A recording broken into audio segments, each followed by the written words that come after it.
బెంతా high అంటే తెలుసా మీకు? బెంగళూరు, తాడేపల్లి, హైదరాబాద్ అట. షార్ట్ కట్ లో బెంతా హై అంటారట. ఆంధ్రజ్యోతి రాసింది. ఎందుకని? జగన్ మావిగన్ అనే మోడల్ ప్రపోజ్ చేశారు కదా, మచిలీపట్నం, విజయవాడ, గుంటూరు అని, మొదటి అక్షరాలన్నింటినీ కలిపి. అందుకోసమని జగన్ రాజకీయం ఈ ఏరియాల చుట్టూ తిరుగుతా ఉంది అని వెటకారం చేస్తూ బెంతా హై అని ఆంధ్రజ్యోతి రాస్తా ఉంది. సరే, బెంగళూరు, తాడేపల్లి, హైదరాబాద్ బెంతా హై అయితే అమరావతిలో ఉంటూ వీకెండ్ వచ్చేసరికి హైదరాబాద్ వచ్చేసే వాళ్ళ గురించి రాయాలంటే ఏం రాస్తారు? ఆ హై అని రాస్తారా? ఆ అంటే అమరావతి, హై అంటే హైదరాబాద్ కదా. ఆ హై నాయకులు అనాల వాళ్ళని. ఇలాంటి క్వశ్చన్స్ ఎప్పటికీ వస్తూనే ఉంటాయి మనం మీడియా ధోరణి చూస్తూ ఉంటే. ఇంతకీ జగన్ హైదరాబాద్ లో ఉండబోతున్నారు అని వస్తున్న ఫీలర్స్ వెనుక అసలు సంగతి ఏంటి? ఒకవేళ జగన్ కూటమి నాయకుల్లాగే హైదరాబాద్ లోనే ఉంటే గనక వీకెండ్స్ లోనూ మరో సందర్భాల్లోనూ పరిణామాలు, రాజకీయాలు ఎలా మారొచ్చు? ఇది కేవలం ఒక నాయకుడి రెసిడెన్సీకి సంబంధించిన విషయం కాదు, రెండు రాష్ట్రాల రాజకీయాన్ని ప్రభావితం చేసే పరిణామం అని అనిపించట్లా కదా? ఎలా ఉండొచ్చు?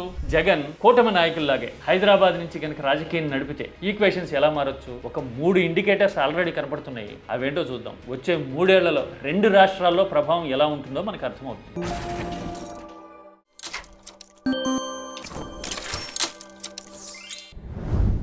జగన్ బెంగళూరులోనే ఉంటున్నారు, అమరావతిలో ఉండే తక్కువ అని కూటమి నాయకులు పదే ఆరోపణలు చేస్తా ఉన్నారు కదా. తీరా చూడబోతే కూటమి పార్టీల నాయకత్వాలు వీకెండ్ వచ్చేసరికి ఎక్కడ ఉంటారయా అంటే హైదరాబాద్ లోనే. పైగా ప్రత్యేకంగా కార్యక్రమాలు అన్ని ఇక్కడే ఏర్పాటు చేసుకోవడం కనబడతా ఉంటుంది. బెంగళూరు పొరుగు రాష్ట్రం, అక్కడ ఉంటున్నారు జగన్ అని ఆరోపిస్తా ఉన్నారు. ఆ లెక్కను చూస్తే ఆంధ్రప్రదేశ్ కి తెలంగాణ కూడా పొరుగు రాష్ట్రమే కదా. మరి ఇక్కడ ఉండొచ్చునా? బహుశా రెండు రాష్ట్రాలు భౌగోళికంగా, రాజకీయంగా విడిపోయినా గానీ భౌగోళికంగా దగ్గరగానే ఉంటాయి కాబట్టి సేమ్ స్టేట్ అనుకుంటున్నారు. బహుశా ఇదే ఈక్వేషన్ తో జగన్ కూడా హైదరాబాద్ నుంచి కార్యకలాపాలు నిర్వహిస్తారు అలాంగ్ విత్ తాడేపల్లి అనే ఫీలర్స్ వస్తా ఉన్నాయి. అందుకోసమే ఆంధ్రజ్యోతి పెంతా హై అంటా ఉంది. బెంగళూరు, తాడేపల్లి, హైదరాబాద్.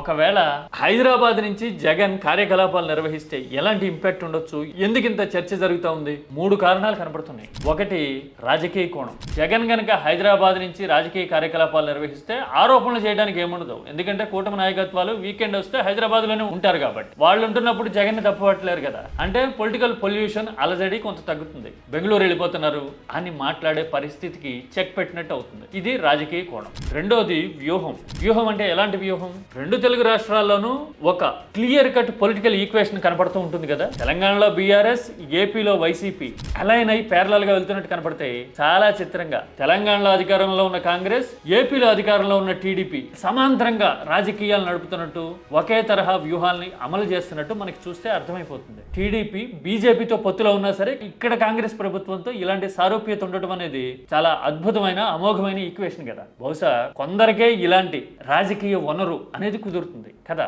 అందుకోసమే జగన్ హైదరాబాద్ లో ఉంటే గనుక వ్యూహాత్మకంగా కూడా మార్పులు వచ్చే అవకాశం ఉంది అని చర్చ జరుగుతూ ఉంది. ఇంకా డీటెయిల్డ్ గా చెప్పాలంటే తెలంగాణలో ఎన్నికల ఫలితాల ప్రభావం ఏపీ మీద నేరుగా రిఫ్లెక్ట్ అవ్వడం గత ఎన్నికల్లో చూశాం కదా. 2018లో బీఆర్ఎస్ అధికారాన్ని నిలబెట్టుకుంది. 2019లో బీఆర్ఎస్ తో ఫ్రెండ్లీగా ఉండే వైసీపీ అధికారంలోకి వచ్చింది. 2023లో బీఆర్ఎస్ అధికారం కోల్పోయింది. చంద్రబాబు నాయకత్వంతో ఫ్రెండ్లీగా ఉండే రేవంత్ రెడ్డి నాయకత్వంలో కాంగ్రెస్ అధికారంలోకి వచ్చింది. 2024లో ఏపీలో టీడీపీ అధికారంలోకి వచ్చింది. అంటే రాజకీయంగా ఏం జరగబోతుందనే ఇండికేషన్ ముందు తెలంగాణలో వచ్చేస్తా ఉంది. ఈ లెక్కను చూస్తే 2028లో జరిగే ఎన్నికలు రెండు రాష్ట్రాలకే కీలకం, నాట్ ఓన్లీ ఫర్ తెలంగాణ. ఇంకా గట్టిగా 2 ఏళ్లే ఉన్న ఎన్నికలు. ఇలాంటి టైంలో జగన్ హైదరాబాద్ లో మకాం పెడితే గనక, ఒకవేళ జగన్ హైదరాబాద్ నుంచి రాజకీయం నడిపితే గనక ఆ ప్రభావం తెలంగాణ పొలిటికల్ ల్యాండ్స్కేప్ మీద ఉండొచ్చు. ఆ పైన ఏపీ మీద కూడా ఆ ఇంపాక్ట్ పడవచ్చు. ఇది రెండోది. మూడోది సెంటిమెంట్. ఏంటా సెంటిమెంట్?